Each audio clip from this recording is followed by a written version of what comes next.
Hello, ഇന്നത്തെ കഥയിലേക്ക് എല്ലാവർക്കും സ്വാഗതം. ചാനൽ ആദ്യമായിട്ട് കാണുന്നവരാണെങ്കിൽ ഒന്ന് സബ്സ്ക്രൈബ് ചെയ്തിട്ട് ലൈക്ക് ചെയ്യണേ. അപ്പം ചന്ദ്ര പോയിക്കൊണ്ടിരുന്ന ഓട്ടോറിക്ഷ അവിടെ ഒരു പകുതിക്ക് വെച്ചിട്ട് സ്റ്റെക്കാവുകയാണ്. അത് മനഃപൂർവ്വം അയാൾ ചെയ്തത് തന്നെയായിരുന്നു. കാരണം ശരത്തിൻ്റെ കൂടെ വന്നിട്ടുള്ള ആളുടെ കമ്പനിക്കാരൻ തന്നെയാണിത്. ചന്ദ്രയുടെ കയ്യിലുള്ള പൈസ മോഷ്ടിക്കാൻ വേണ്ടിയിട്ട് മനഃപൂർവ്വം അയാൾ ആ ഓട്ടോ അവിടെ നിർത്തിയതാണ്. ആ സമയത്ത് ശരത്തിൻ്റെ കൂടെയുള്ള ആൻ്റണി എന്ന് പറയുന്ന ആൾ പറയുന്നുണ്ട്, ഇപ്പോൾ ആ കാണുന്ന വണ്ടിയിൽ എൻ്റെ കൂട്ടുകാരൻ്റെ വണ്ടിയാണത്. ആ വണ്ടിയിലുള്ളത് നിൻ്റെ ചേച്ചിയുടെ അമ്മായിയമ്മയാണ്. അത് കേട്ടത് ശരത്ത് ശരിക്കും ഞെട്ടുകയാണ്. ആ ഓട്ടോ ഡ്രൈവർ എൻ്റെ ആളാ. ആ സ്ത്രീ വീട്ടിൽ നിന്നും പുറത്തിറങ്ങിയ സമയം ആ ഓട്ടോ വിട്ടത് ഞാനാ. ഓട്ടോയ്ക്ക് വെയിറ്റ് ചെയ്ത് നിന്ന് അവർ അതിൽ കയറുകയും ചെയ്തു. അപ്പോൾ ശരത്ത് ചോദിക്കുന്നുണ്ട്, നിങ്ങൾ എന്തിനാ അങ്ങനെ ചെയ്തത്? നിന്നെ അപമാനിച്ചവരെ വെറുതെ വിടരുതല്ലോ. തിരിച്ചു കൊടുക്കാൻ വേണ്ടി തന്നെയാ അവരെ പൊക്കിക്കൊണ്ട് വരാൻ പറഞ്ഞത്. അപ്പം ശരത്ത് പേടിയോടെ പറയുന്നുണ്ട്, അയ്യോ അവരെ ഒന്നും ചെയ്യല്ലേ ആൻ്റണി ഏട്ടാ, അവരെ വെറുതെ വിട്ടേക്ക്. അവരെന്നെ അപമാനിച്ചു എന്നുള്ളത് ശരി തന്നെയാ, പക്ഷേ ഇങ്ങനെ പകരം വീട്ടുകയൊന്നും വേണ്ട. അപ്പോൾ ആൻ്റണി പറയുന്നുണ്ട്, അവരുടെ കൈയും കാലും തല്ലിയൊടിച്ച് റോഡരികിൽ തള്ളാനായിരുന്നു എൻ്റെ പ്ലാൻ. ഇപ്പം എൻ്റെ പ്ലാനിന് ചെറിയൊരു മാറ്റമുണ്ട്. അവർ ഫിനാൻസ് കമ്പനിയിൽ പലിശ അടക്കാൻ പോവുക. അവരുടെ ബാഗിൽ 1,00,000 രൂപയോളം ഉണ്ട്. അവരാർക്കോ ഫോൺ ചെയ്യുമ്പോൾ ഡ്രൈവർ മനസ്സിലാക്കിയതാ അത്. ഈ കാര്യം പറഞ്ഞ് അവൻ എനിക്ക് മെസ്സേജ് അയച്ചിരുന്നു. ആ കാശ് നമ്മൾ അടിച്ചു മാറ്റാൻ പോവുക. അത് കേട്ടത് ശരത്ത് ഞെട്ടുന്നുണ്ടായിരുന്നു. നിങ്ങൾ എന്തൊക്കെയായി പറയുന്നത്? അബദ്ധം കാണിക്കല്ലേ ആൻ്റണി ഏട്ടാ. എന്തബദ്ധം? ആ കാശ് തട്ടിയെടുക്കുന്നത് ഞാനല്ല, നീയാ. അത് കേട്ടതും ശരത്ത് ഒന്നുകൂടെ ഞെട്ടുകയാണ്. ഈ കാര്യം നീ ചെയ്യണം. അപ്പോൾ ശരത്ത് പറയുന്നുണ്ട്, അയ്യോ ഞാനത് ചെയ്യില്ല, ഞാൻ മോഷ്ടിക്കില്ല. ഒരു തവണ തെറ്റ് ചെയ്തതിൻ്റെ ശിക്ഷ ഞാൻ ഇപ്പോഴും അനുഭവിച്ചുകൊണ്ടിരിക്കുക. ഞാനത് ചെയ്യില്ല ആൻ്റണി ഏട്ടാ. അപ്പോൾ അയാൾ പറയുന്നുണ്ട്, നീ ഇപ്പോൾ ചെയ്യുന്നത് തെറ്റല്ല, മോഷണമല്ല. അമ്മയുടെയും ചേച്ചിമാരുടെയും മുന്നിൽ വെച്ച് അപമാനിച്ചില്ലേ, അതിനുള്ള പ്രതികാരമാണിത്. ഇതിൻ്റെ പേരിൽ നിന്നെ ആരും കുറ്റപ്പെടുത്തില്ല. കാശ് നഷ്ടപ്പെട്ടാലുള്ള അവരുടെ അവസ്ഥ നീ ഒന്ന് ആലോചിച്ച് നോക്ക്. കരയണം അവർ. അപ്പോഴും ശരത്തിന് പേടിയായിക്കൊണ്ടിരിക്കുകയാണ്. അവൻ പറയുന്നുണ്ട്, ഒന്നും വേണ്ട ആൻ്റണി ഏട്ടാ, എല്ലാം പ്രശ്നമാവും. ഞാനാണ് മോഷ്ടിച്ചത് എന്ന് അറിഞ്ഞാൽ. അപ്പം അയാൾ വീണ്ടും പറയാണ്, ഇതൊരു മോഷണമായിട്ട് കാണണ്ടെന്ന് ഞാൻ പറഞ്ഞില്ലേ, ഒരു പ്രശ്നവും ആവില്ല, എല്ലാം ഞാൻ നോക്കിക്കോളാം, നീ ബൈക്കിൻ്റെ പുറകെ കയറ്. വീണ്ടും ശരത്ത് പറയുന്നുണ്ട്, ആൻ്റണി ഏട്ടാ എനിക്ക് പേടി തോന്നുന്നു. എന്തിനാടാ പേടിക്കുന്നേ, ഞാനില്ലേ കൂടെ. അയാൾ വീണ്ടും പറയാണ്, നിന്റെ കാര്യം വിട്. നിന്റെ അമ്മയെ എത്ര തവണ അപമാനിച്ച് വിട്ടിട്ടുണ്ട് ആ സ്ത്രീ. അവർ കാരണം നിന്റെ അമ്മയ്ക്ക് കരയേണ്ടി വന്നിട്ടില്ലേ? നിന്റെ രേവതി ചേച്ചിയെ സ്വസ്ഥമായിട്ട് അവിടെ ജീവിക്കാൻ വിടുന്നുണ്ടോ? നിന്റെ അമ്മയ്ക്കും ചേച്ചിക്കും കൂടി വേണ്ടിയാ നിന്നോടിത് ചെയ്യാൻ പറയുന്നേ. അവസാനം ശരത്ത് അത് അംഗീകരിക്കുകയാണ്. അതിനുശേഷം അയാൾ ഒരു ഹെൽമെറ്റ് എടുത്ത് വെച്ചിട്ട് ശരത്തിന് കൊടുക്കുന്നുണ്ട്, ഈ ഹെൽമെറ്റ് വെച്ചോ, നിന്നെ അവർ തിരിച്ചറിയില്ല. എന്നിട്ട് അയാൾ ഒരു മാസ്ക് ഇട്ടുകയാണ്. അപ്പോഴേക്കും ആ ഓട്ടോ ഡ്രൈവർ ചോദിക്കുന്നുണ്ട്, സെറ്റായില്ലേന്ന്. ഡൺ. ആൻ്റണി കൈകൊണ്ട് തംസപ്പ് കാണിക്കുകയാണ്. അതിനുശേഷം തിരിച്ചു വന്ന് ചന്ദ്രയോട് പറയുന്നുണ്ട്, ശരിയായില്ല, മെക്കാനിക്കിനെ വിളിക്കേണ്ടി വരുന്ന തോന്നുന്നത്. എന്നാൽ പിന്നെ നിങ്ങൾക്ക് നേരത്തെ പറഞ്ഞുകൂടായിരുന്നു, എൻ്റെ എത്ര സമയമാണ് പോയത്. ചന്ദ്ര ദേഷ്യപ്പെടുകയാണ്. അതിനുശേഷം വണ്ടിയിൽ നിന്ന് ഇറങ്ങുന്ന സമയത്ത് ഓട്ടോക്കാരൻ പറയുന്നുണ്ട്, നിങ്ങൾക്ക് പോകേണ്ട ദൂരം ഇവിടെ അടുത്ത് തന്നെയാണ്, നടക്കാനുള്ള ദൂരമേ ഉള്ളൂ. എത്രയാണ് ഓട്ടോ കൂലിയും ചോദിക്കുന്ന സമയത്ത് വേണ്ട, അതിൻ്റെ ആവശ്യമില്ല എന്ന് പറഞ്ഞപ്പം ചന്ദ്ര അവിടെ നിന്ന് ഇറങ്ങി പോവുകയാണ്, നടന്നുകൊണ്ട് പോവുകയാണ്. ആ സമയത്ത് ശരത്തും ആൻ്റണിയും സഞ്ചരിച്ച ബൈക്ക് അവർക്ക് പിന്നാലെ പോയിട്ട് ശരത്ത് അവരുടെ കയ്യിൽ നിന്ന് ആ ബാഗ് തട്ടിപ്പറിക്കുകയാണ്. അതിനുശേഷം ചന്ദ്ര പിന്നാലെ തന്നെ ഓടുന്നുണ്ട്, എൻ്റെ ബാഗ് എന്നൊക്കെ നിലവിളിച്ചിട്ട്, എൻ്റെ കാശ് പോയേ എന്നൊക്കെ പറഞ്ഞിട്ട്. അപ്പോഴേക്കും ശരത്ത് അതിൽ നിന്നും പണം എടുത്തിട്ട് ആ ബാഗ് മാത്രം അവിടെ വലിച്ചെറിയുന്നുണ്ട്. ചന്ദ്ര ബാഗ് ഓടി വന്ന് ബാഗ് എടുത്ത് നോക്കുമ്പോഴേക്കും അതിൽ പണം ഉണ്ടായിരുന്നില്ല. അപ്പോഴേക്കും ചന്ദ്ര നിലവിളിച്ച് ശബ്ദം ഉണ്ടാക്കുകയാണ്, എൻ്റെ പണം കള്ളന്മാർ കൊണ്ടുപോയേ എന്നൊക്കെ പറയുമ്പോഴേക്കും ആൾക്കാർ ചുറ്റിലും കൂടുന്നുണ്ട്. അപ്പം അവിടെ കൂടി നിന്ന് ആൾക്കാർ പറയുന്നുണ്ട്, ഇതൊക്കെ ശ്രദ്ധിക്കണ്ടേ, തട്ടിപ്പറിച്ച് കൊണ്ടുപോയതാ. അപ്പം അതിലൊരു സ്ത്രീ പറയുന്നുണ്ട്, ഈ ഏരിയയിൽ കള്ളന്മാരുടെ ശല്യമുണ്ട്, അയ്യോ എൻ്റെ കാശ് പോയി. അപ്പോഴേക്കും കൂടെ അവിടെ നിന്നൊരാൾ പറയുന്നുണ്ട്, പോലീസിൽ പരാതി കൊടുക്ക്, പോലീസ് നിങ്ങൾ കാശ് കണ്ടുപിടിച്ച് തരും, ഞാൻ പോലീസിനെ വിളിച്ചു തരാം. അപ്പോഴേക്കും ചന്ദ്ര പേടിയോട് പറയുന്നുണ്ട്, അയ്യോ അത് വേണ്ട, പോലീസുകാരെ വിളിക്കൊന്നും വേണ്ട, കാശ് അടച്ചില്ലെങ്കിൽ എൻ്റെ വീട് പോവുമല്ലോ. ചന്ദ്ര ഇങ്ങനെ പിറുപിറുത്തോണ്ടിരിക്കുകയാണ്. ഫിനാൻസറെ കണ്ട് കാര്യം പറയാം എന്ന് വിചാരിച്ച് ചന്ദ്ര അങ്ങോട്ടേക്ക് പോവുകയാണ്. അതേസമയം സച്ചിയും രേവതിയും കൂടെ കാറിൽ പോയിക്കൊണ്ടിരിക്കുകയാണ്. ആ സമയത്ത് സച്ചി പറയുന്നുണ്ട്, ഞാൻ നിന്നോട് ഒരു കാര്യം പറയാൻ മറന്നു. നിങ്ങൾ അച്ഛമ്മയുടെ അടുത്ത് പോയ കാര്യമല്ലേ, അച്ഛമ്മ എന്നോട് വിളിച്ച് പറഞ്ഞിട്ടുണ്ടായിരുന്നു. ഓഹോ, അതിനിടയിൽ അങ്ങനെ ഒരു സംഭവം നടന്നോ? സച്ചി ചോദിക്കുന്നുണ്ട്.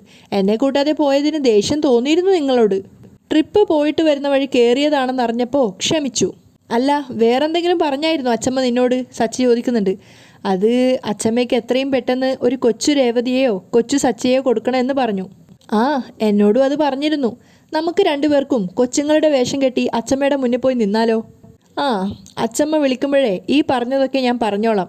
അവ ചിരിച്ചുകൊണ്ട് സച്ചി പറയുന്നുണ്ട്, അയ്യോ വേണ്ട, അച്ഛമ്മ ബസ് പിടിച്ചു വന്ന് എൻ്റെ ചെവിക്ക് പിടിക്കും. അതിനുശേഷം സച്ചി റോഡ് സൈഡിലൊരു ഫ്രൂട്ട്സ് കടയുടെ മുന്നിലായിട്ട് വണ്ടി നിർത്തുകയാണ്. അപ്പോൾ രേവതി ചോദിക്കുന്നുണ്ട്, എന്തിനാ ഇവിടെ നിർത്തിയത്? നിൻ്റെ വീട്ടിൽ വെറും കൈയോടെ പോകണ്ടേ, കുറച്ച് ഫ്രൂട്ട്സ് വാങ്ങിയിട്ട് പോവാം, സച്ചി പറയുകയാണ്. അപ്പം രേവതി ചിരിച്ചുകൊണ്ടത് ഇതാക്കുന്നുണ്ട്. ആ സമയത്ത് സച്ചിക്ക് ഒരു കസ്റ്റമറെ കോൾ വരികയാണ്. ഒരു ഓട്ടത്തിനുള്ള കോളായിരുന്നു അത്. അപ്പം പെട്ടെന്ന് തന്നെ പോവേണ്ട ഒരു കോളായതുകൊണ്ട് സച്ചി പറയുന്നുണ്ട്, രേവതി എനിക്കൊരു ട്രിപ്പുണ്ട്, പെട്ടെന്ന് പോകണം. അയ്യോ നിന്നെ വീട്ടിൽ കൊണ്ട് വിടുകയും വേണമല്ലോ, ഇപ്പം എന്താ ചെയ്യുക? നല്ല കാശ് കിട്ടുന്ന ട്രിപ്പാ, ഒഴിവാക്കാനും പറ്റില്ല. അപ്പം രേവതി പറയുന്നുണ്ട്, സാരമില്ല സച്ചിയേട്ടാ, ഞാൻ പോയിക്കോളാം, ബസ്സിൽ പോണ്ട, ഒരു ഓട്ടോ വിളിച്ച് പോയിക്കോ എന്ന് പറഞ്ഞ് സച്ചി പൈസ എടുത്ത് കൊടുക്കുകയാണ്. എന്നിട്ട് ചോദിക്കുന്നുണ്ട്, നിനക്ക് പ്രശ്നമൊന്നും ഇല്ലല്ലോ അല്ലേ? എന്ത് പ്രശ്നം? അപ്പം സച്ചി വീണ്ടും കുറച്ച് പണം എടുത്ത് കൊടുത്തിട്ട് പറയാണ്, ഇതുകൂടെ വെച്ചോ, ഫ്രൂട്ട്സും കൂടെ വാങ്ങിക്കണം കേട്ടോ. അപ്പം രേവതി ചോദിക്കുന്നുണ്ട്, അതെ കാറിൻ്റെ ഡ്യൂ അടക്കാനല്ലേ വീട്ടിൽ നിന്ന് ഇറങ്ങിയത്, അതിനി എപ്പോൾ അടക്കും? അയ്യോ ഞാനത് മറന്നു, ഡ്യൂ ഇപ്പം തന്നെ അടക്കണം, ഇല്ലെങ്കിൽ ഫിനാൻഷ്യർ വീട്ടിലെത്തും. അപ്പം രേവതി ചോദിക്കുന്നുണ്ട്, അപ്പം ഇനി എന്ത് ചെയ്യും? നീ ചെന്ന് കാശടക്കാവോ? ഓ അതിനെന്താ, ഞാൻ അടച്ചോളാം.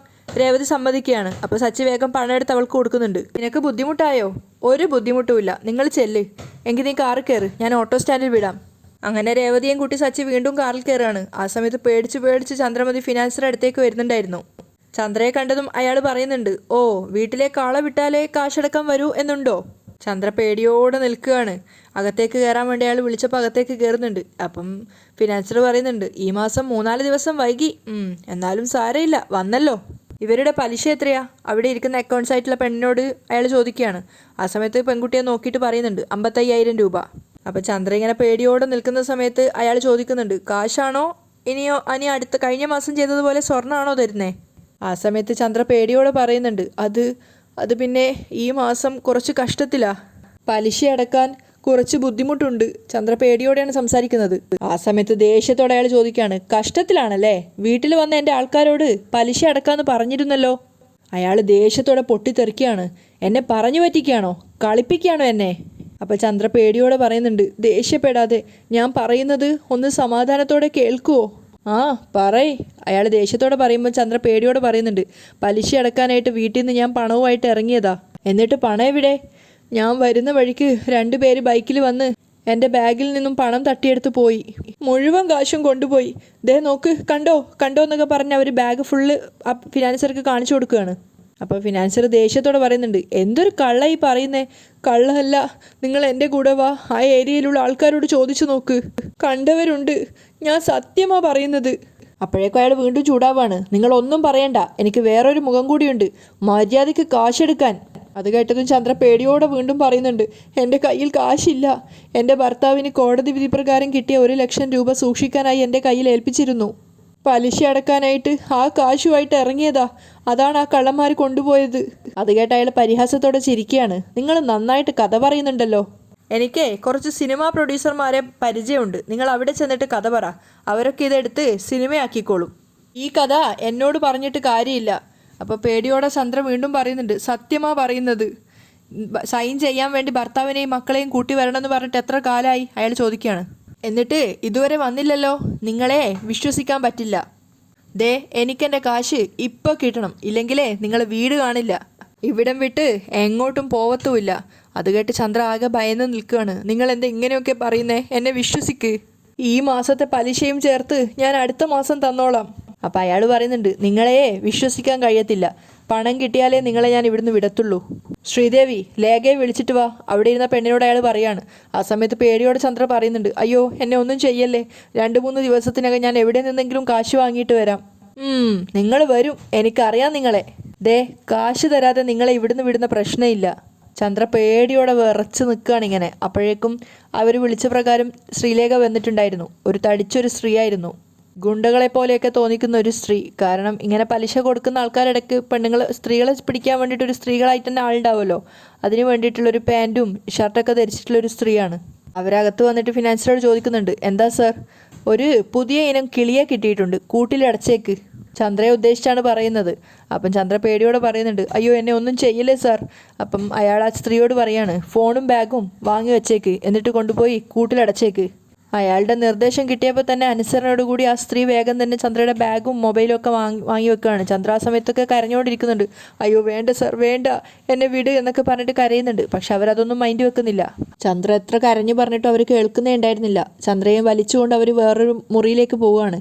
ചന്ദ്ര ഒരുപാട് കരഞ്ഞു പറഞ്ഞിട്ടുണ്ടായിരുന്നു, പലിശ ഞാൻ അടച്ചോളാം, എൻ്റെ കൈ വിട്.